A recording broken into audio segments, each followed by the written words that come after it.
Babies sweat a lot and then we dance to it. My nanny, I just love her. Either my husband or Nana Nani for the baby. I don't give my child screen time. Nope, I'm not gonna do that. I've not even let my child be photographed by the paps or anything. No. I think it's a bad idea to let your child be a creator. Give them a book to read. Read to them. Hi, I'm Richa and I'm Zunera's mother, and I'm speaking to you today on Parentune.com, your 24/7 parenting partner.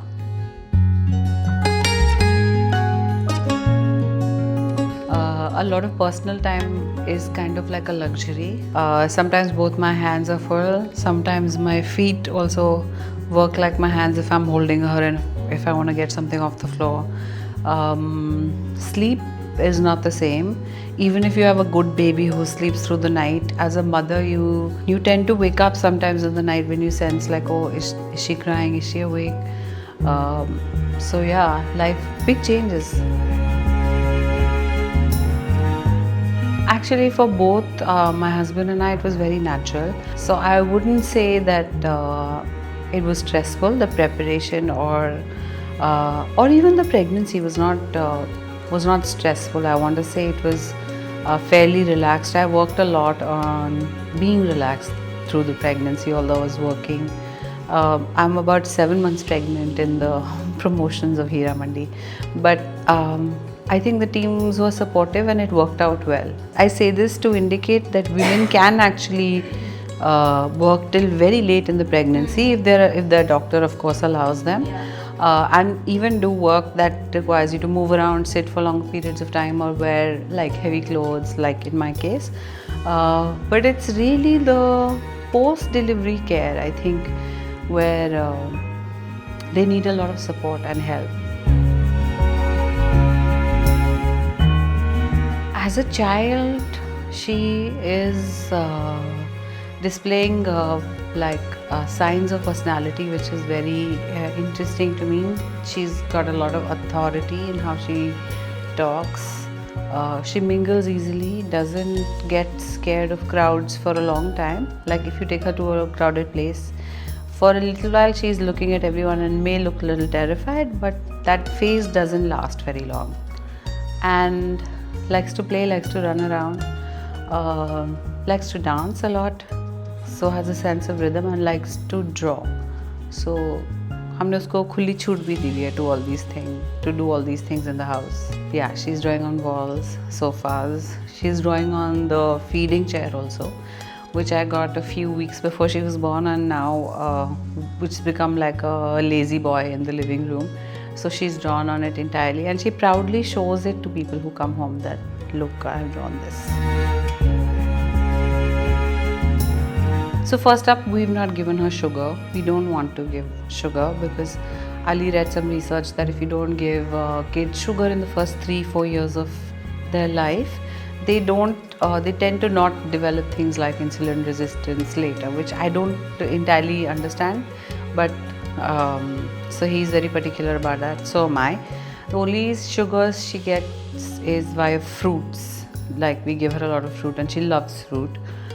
Give her a good mix of like protein, complex carbohydrates, and things that are sometimes even traditional, like ragi, like a ragi kind of gruel, upma, jawar. We give her all of these things. We keep trying to give her variety actually, because I've seen that if you give her something and then sometimes she likes very staple things, like in the night she loves her khichdi.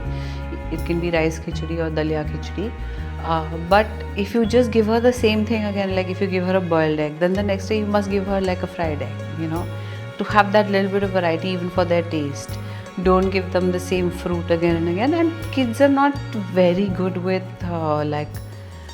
sour fruit. I mean, I've noticed whether agar angur khatta hai, then she will have some and then reject it, or same with strawberries. But you can even give her something like karela to taste and she'll taste it and she wouldn't mind it because she recognizes that as another taste. But somehow the sour fruits she's not taken to yet. She's a balanced eater. Sometimes she gets fussy, sometimes she acts out also. She starts to just not chew anything and like drop it on the ground. Sometimes she wants to eat herself, so then she makes quite a mess, and we let her. Because I think kids are also like, they want to touch food with their hands, they want to touch the texture. Is this water? Is this a small like piece of pomegranate? Then I can just pick up with. So they're like developing their pincer grip. They're really working everything out in that little time. For the beginning years, a Montessori form of education I think will work better, where it's more like tie your own shoelaces, this is that vegetable, cut this, chop this, make this. So I'm more keen on putting her in a space like that. So is Ali. I myself went to an alternative school in Delhi as a preschool. It was called Saraswati Puri Nursery School. It's in the Lady Irwin grounds, which is next to ITU. My mom was teaching there. So they obviously had good childcare facilities where she could teach and then drop me for a little while and then come back, look at me in the lectures, in the breaks. At the school itself, I remember it being very sort of pleasant, inclusive and lovely. We would get naps and snacks, of course, but I remember there being Down syndrome kids in our class who obviously were the same age. But growing up, I just thought they're just cuter versions of normal kids. It allowed me to develop a lot of empathy. And the teaching modalities were very different and very special. The use of color, the use of different material, sand pits, those all schools have now, but I think it was really nice. I think it's important for kids today to have empathy, because I see a world that is growing very disconnected. Not just because empathy is like necessary to be a good human being or to have a shared human experience, but empathy is also important because it's like your protection. In a social setting, instead of becoming a bystander that's recording videos of someone drowning in a lake, you can be that person that tries to save their life. And hope that in return, if you raise a child like that, that someone else has raised another child with empathy. If your child goes through something, they are going to step in and help. Empathy and your amiability are good indicators of even the furtherance of species. So sure, we'll teach her boxing and taekwondo, and she's going to be my girl, so she's going to be tough as well, but empathy is very important. Honestly, so far I've just been at home a lot, and I have not had that conversation. But I think once she's able to talk properly and make sense of words properly, when her vocabulary expands a bit, I don't know what age that will be, because every child has a different kind of growth timeline. But I think that would be a good time to have that child. My family has actually been such a blessing, and I really count it as a big blessing, because when I found out that I was pregnant, my parents, who were retired and living in Chandigarh, moved from Punjab to Bombay to be close to me and close to the baby. At least, I don't know if this is their long-term or permanent plan, but in the initial bits, that this is what they've done.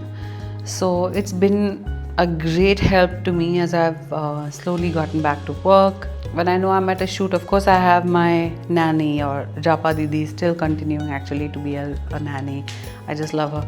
Whenever we have that and I sense that she might miss family a lot, there's always a place for my girl to go, like my nanny house, or they come over to my house. So it's been very lovely. Ali's father has also visited us. His chachu, chachi are also in the city. So I do think that rearing a child in a true sense needs a lot of community.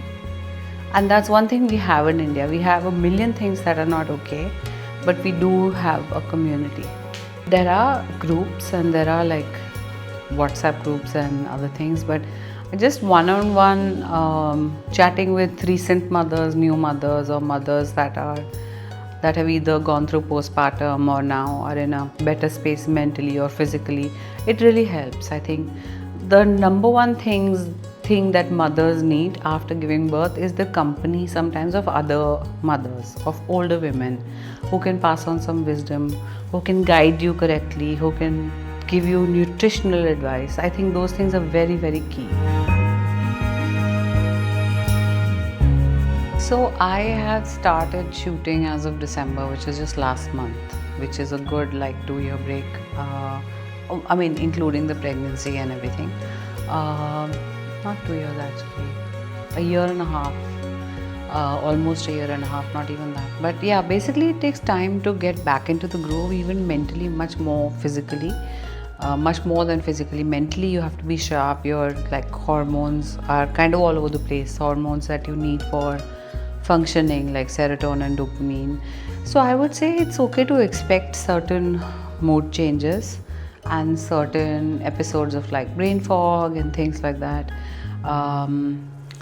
But I have not really set like a work this thing except for demanding like a 12-hour workday, which is a 12-hour turnaround, which means that if they pack me up at 9 o'clock in the night, they don't expect me back on the set before 9 o'clock in the morning the next day. That way at least like I can get sleep and I can still get another maybe 2 hours to like work out or do something.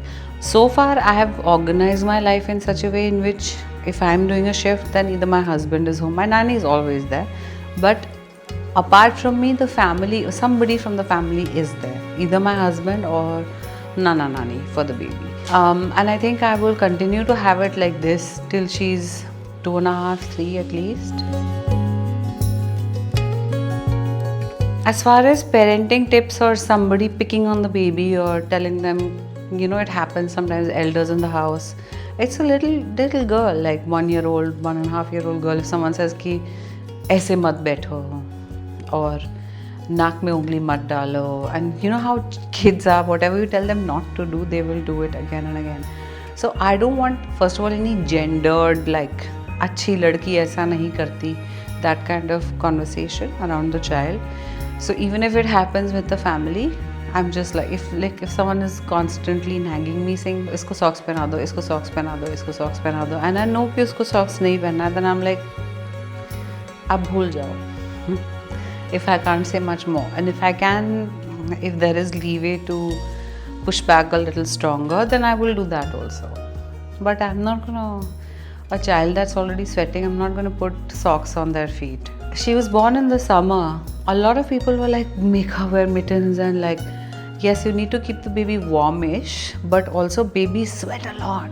They sweat an incredible amount. So you have to, I guess, negotiate each conversation in a way, even with the child and with people around. So it makes you acutely self-aware. It's a non-negotiable for a working mom who works also outside the house. Even in the house, like, you're not going to be able to write an email also if your hands are full with a child.